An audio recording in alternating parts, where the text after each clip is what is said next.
Bienvenue sur Hospitality On. Nous sommes avec Nicolas Daillot, président de la Fédération nationale de l'hôtellerie de plein air.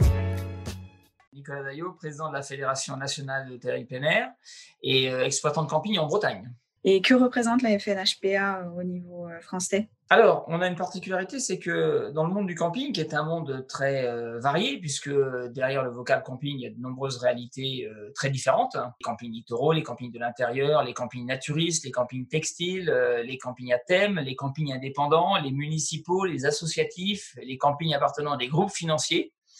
Et la FNHPA représente l'ensemble de cette diversité, puisque nous avons un peu plus de 4000 adhérents sur 7900 campings en France, et ces 4000 adhérents réalisent 90% du chiffre d'affaires global de l'activité. On est la seule fédération représentative du secteur, alors au sens social du terme, mais également d'un point de vue pratique, on a la chance d'être tous groupés malgré notre diversité au sein d'une même structure, ce qui permet de travailler vraiment collectivement, quels que soient les profils d'exploitation. Et justement, ça représente combien d'emplacements le camping en France et de chiffre d'affaires à peu près ? L'hôtellerie de plein air française réalise 2 milliards 800 millions d'euros de chiffre d'affaires à l'année, avec 910 000 emplacements de camping.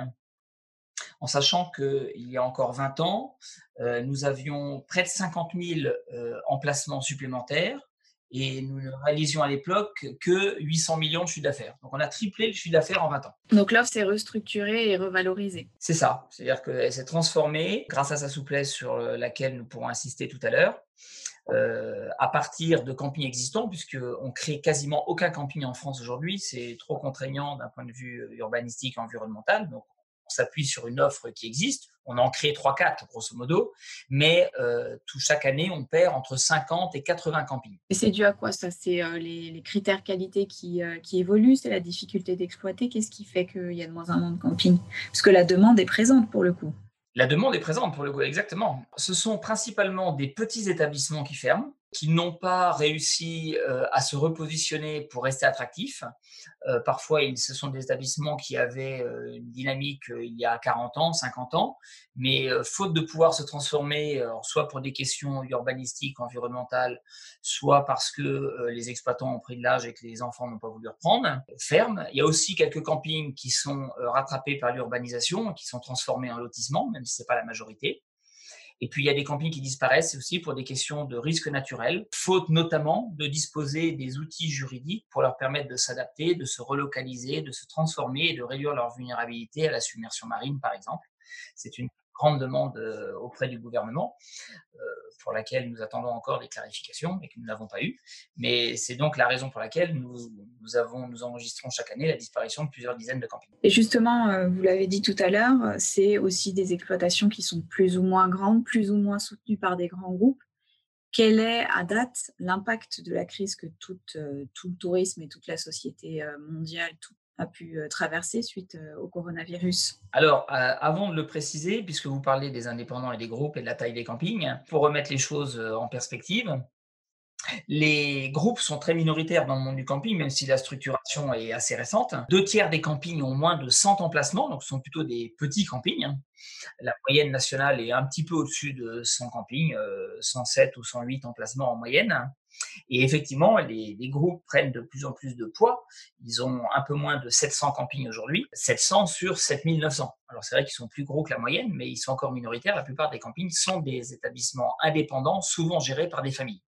Alors, l'impact du coronavirus a été évidemment fort pour nous aussi, comme pour les autres professionnels du tourisme, bien entendu.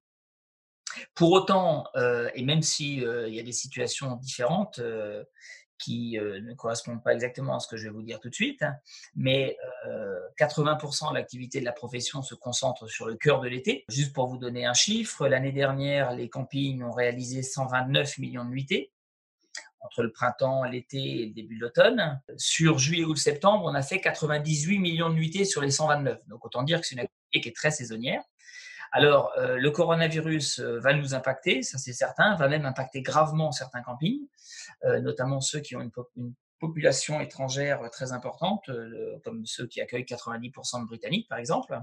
Pour autant, on a perdu le printemps, mais le printemps représente en moyenne un peu plus de 10% du chiffre d'affaires annuel. Donc, si on arrive à sauver juillet-août, on sauvera une partie importante de la saison. En réalité, on a été sans doute aidé par le timing, la temporalité de la crise, puisque en ayant un confinement qui a été décidé mi-mars, ça nous a permis quand même de pouvoir annoncer une date de réouverture le 2 juin, donc de relancer le process de réservation sur tout le mois de juin, avec une accélération très forte des réservations dès le discours du Premier ministre le 28 mai. Et aujourd'hui, on est encore entre moins 15, moins 20% de taux d'occupation en moyenne sur juillet-août par rapport à l'année dernière à la même époque. Et comme on est en vraie phase de rattrapage, sur les 3 premières semaines du mois de juin, les dispositifs de réservation qu'utilisent les campings ont réalisé 2 fois plus de chiffre d'affaires que l'année dernière à la même époque. Donc, il y a eu vraiment une accélération des réservations. Et ce qui est intéressant, c'est que les réservations, notamment des Français, c'est un peu moins vrai pour les étrangers dont on va parler, mais pour les Français, les réservations se sont accélérées. Les réservations par jour, le rythme de réservation par jour s'est accéléré depuis le début du mois de juin. On était la première semaine de juin à plus 18% de réservations en moyenne par jour par rapport à l'année dernière à la même époque. Au milieu du mois de juin, on était à peu près à 33% de réservations en plus. Et là, on est à 50% de réservations en plus que l'année dernière à la même époque par jour. Ce qui veut dire qu'on rattrape le retard, mais on n'a pas récupéré le retard, évidemment. Et même si on fait un été normal, on aura quand même perdu le printemps.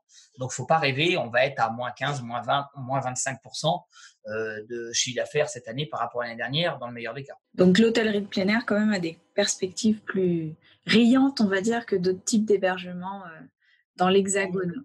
Alors, sans dire riante, on va dire moins pleurante que les autres, parce que c'est vrai que quand on se compare, en reprenant le célèbre adage, quand on se compare, on s'aperçoit qu'on n'est pas finalement les plus mal lotis, même si on était, et c'est une déception, mais il faut être philosophe dans la vie, même si en début d'année, on était très très bien parti en réservation. En janvier-février, on était très en avance sur l'année dernière, qui a été une année record. Avec près de 130 millions de nuitées. On n'a jamais fait ça jusqu'à présent. Tout s'est arrêté d'un coup avec quasiment aucune réservation pendant 2 mois et demi. Si on regarde, si on se positionne par rapport à ce qu'on aurait pu faire en 2020, mais c'est de la politique fiction, on peut être très déçu. Si on regarde ce qui se passe dans l'événementiel ou dans la culture ou dans la restauration, par exemple, je pense qu'on est moins touché. Et puis, s'il y a un retour de flamme à l'automne, comme certains le prédisent, nous, on aura fait l'immense majorité de notre saison. Vous avez parlé restauration, etc. Quid de tout ce qui est offre complémentaire, puisqu'il y a de plus en plus de campings qui sont devenus des vrais resorts avec un espace aquatique, des clubs enfants, un magasin, etc. etc. Comment les exploitants adaptent leur structure pour pouvoir accueillir leurs clients dans les conditions qui respectent les règles de distance physique, etc. Alors, on a, comme les autres, construit un protocole sanitaire qui a été validé par le gouvernement le 18 juin. Sur le volet restauration, on s'inspire et même on a repris clairement ce que nos amis de l'hôtellerie-restauration ont pu faire pour les restaurants. On ne sait absolument pas comment les clients vont se comporter dans les restaurants. Alors, généralement, dans les campings, y compris dans les grosses structures très équipées comme celles que vous décriviez, il y a un ou plusieurs restaurants et une vente emportée, un takeaway. Dans les campings qui n'ont pas de restaurant, il y a quand même souvent un snack à emporter.